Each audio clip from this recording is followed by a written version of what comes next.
நமஸ்காரம். இன்னைக்கு மார்கழியோட 9வது நாள். இன்னைக்கு என்ன ஸ்பெஷல்ப்பா? இன்னைக்கு பெருமாள் கோயிலில் பண்ற புளியோதரை பிரசாதம் பண்ண போறோம். நான் பண்ண போறேன், வந்து பாரு. ஓகே, பார்க்கலாம் எல்லாரும். ரொம்ப ஈஸியான ரெசிபி அண்ட் எல்லாருக்கும் ரொம்ப ரொம்ப பிடிச்ச புளியோதரை. கோவில் பிரசாதம்னாலே புளியோதரை தான் ஞாபகம் வரும். ரொம்ப நன்னா இருக்கும். வந்து பாருங்க நீங்களும். வாங்க. பருப்பு உளுத்தம் பருப்பு போடணும், போட்டுண்டு அப்புறம் தனியாவை சேர்த்துக்கணும், கொஞ்சம் மிளகு கொஞ்சம் சேர்த்துக்கணும்,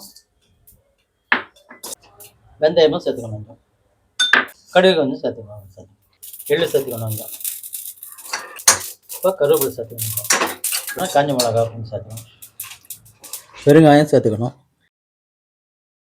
இப்போ மஞ்சள் பொடியும் சேர்த்துக்கணும், கல் உப்பு 1/2 ஸ்பூன்.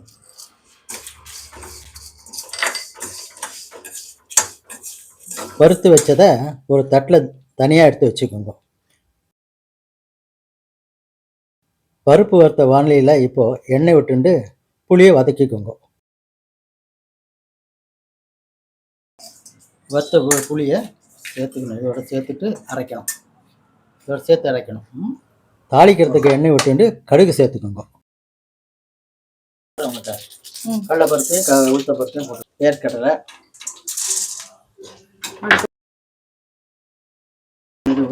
காஞ்ச மிளகா 2 போட்டுக்கோங்க, கருவேப்பிலை சேர்த்துக்கணும்,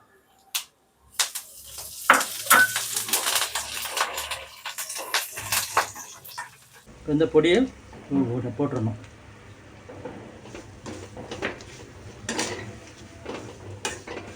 இப்போ புளியோதரை பொடியோடு சேர்த்து தாளிச்சதை சாதத்தோடு சேர்த்து கலந்து விட்டுக்கலாம். பெருமாள் கோயில் புளியோதரை ரெடி ஆயிடுது. ஓகே, பாத்தியா, இன்னைக்கு பெருமாள் கோயில் புளியோதரை பிரசாதம் ரெடி ஆயிடுது. பாத்தியா, டேஸ்ட் பண்ணி கொஞ்சம். கண்டிப்பா டேஸ்ட் பண்றேன். எனக்கு ரொம்ப ரொம்ப பிடிச்சது. இன்னைக்கு கண்டிப்பா நானே டேஸ்ட் பண்ணுவேன். கை போறோம், பரவாயில்ல. பெருமாளே, டேஸ்டா இருக்கா? ரொம்ப நல்லா இருக்கு. வெரி குட், வெரி குட், நல்லது. எல்லாம் பெருமாள் தெய்வம் தான், வேற ஒன்றும் இல்லை.